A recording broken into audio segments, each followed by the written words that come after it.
First Path, just connecting with you, right? Putting a video to our most recent article that's up on the site, right? We were talking about following in the path of the Masters of Holistic Health. And this video, we're getting into exploring those foundations on the path of the Masters of Holistic Health. So putting this together, because lots of times I get asked who were the core influencers of me and the practice. And of course, as we know, no practice and no practitioner develops in a vacuum. There's always somebody there to guide us and to influence us.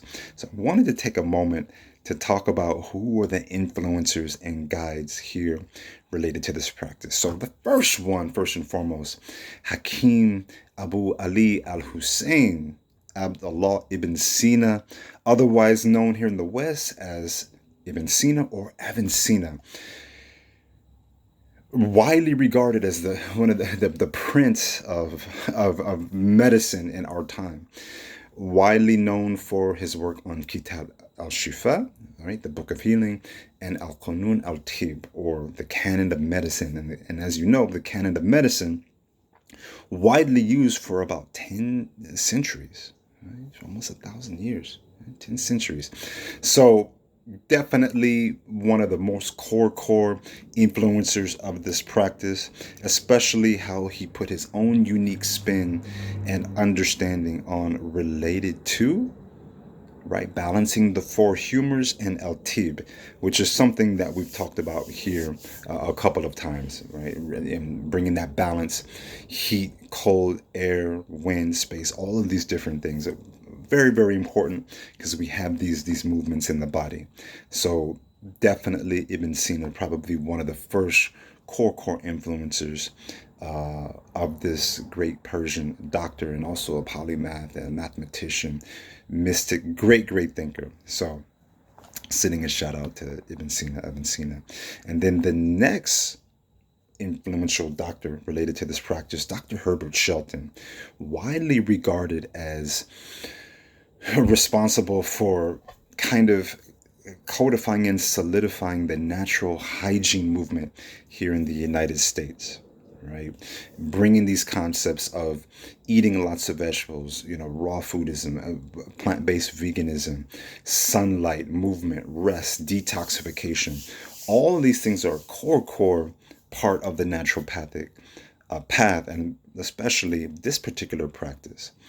Remember, Nature's First Path started off as just, before completing studies, a holistic nutrition practice. So now it's holistic nutrition and plant-based medicine and holistic medicine altogether. So definitely sending a shout out to the influencers, Dr. Herbert Shelton, widely regarded as the one who really solidified and made the natural hygiene movement known here in the United States. Moving on, a great influencer also of this practice in terms of iridiology, Dr. Bernard Jensen, right, based actually here in California, right, in Escondido.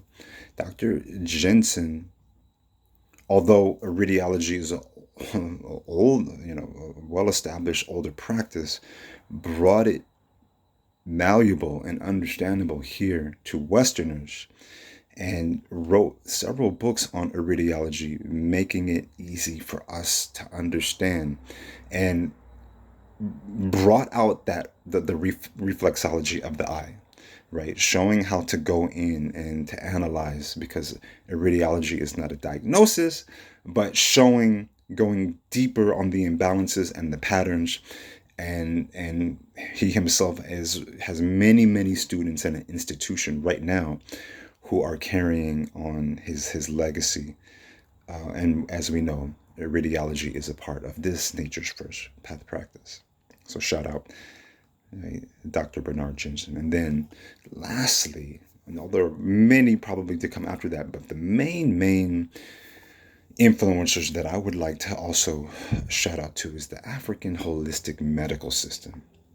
And the reason why I say this, because the African holistic medical system is responsible to some degree on all those other practices that we just talked about and all those other doctors. And so the African holistic system had knowledge of nutrition, herbology, iridiology, homeopathy, naturopathy, right? Mindfulness. There were all of these different components to healing, and being that Africa is the cradle and the birthplace of humanity, right? Those knowledges came and spread out, and it's well known that Imhotep had, during his reign, oversaw over 20 medical schools, right? And then in places like Mali and Songhai and Kush, where we had the development of, right, of a pulse diagnosis and holistic, right, balances, and naturopathic medicine and herbs and deep understanding. So definitely this practice would not be here without those who laid the foundation and the way, right, that spread that out all throughout the world. And then it hit places like India, of course, with Ayurveda, and China with traditional Chinese medicine, and then also here in the West with traditional Native American medicine, and so on and so on, all around the world. So I kind of want to just let it, right, who's influencing this practice and why. You can always go in, click the link below to get a deeper understanding and to read even more. So again, Dr. Scott here, glad to be here with all of you. Reach out if you have any questions. Don't forget to go visit the Nature's First Path page. Don't forget to hit like, share, comment. Definitely appreciate you, and we will connect next time. All right? Peace.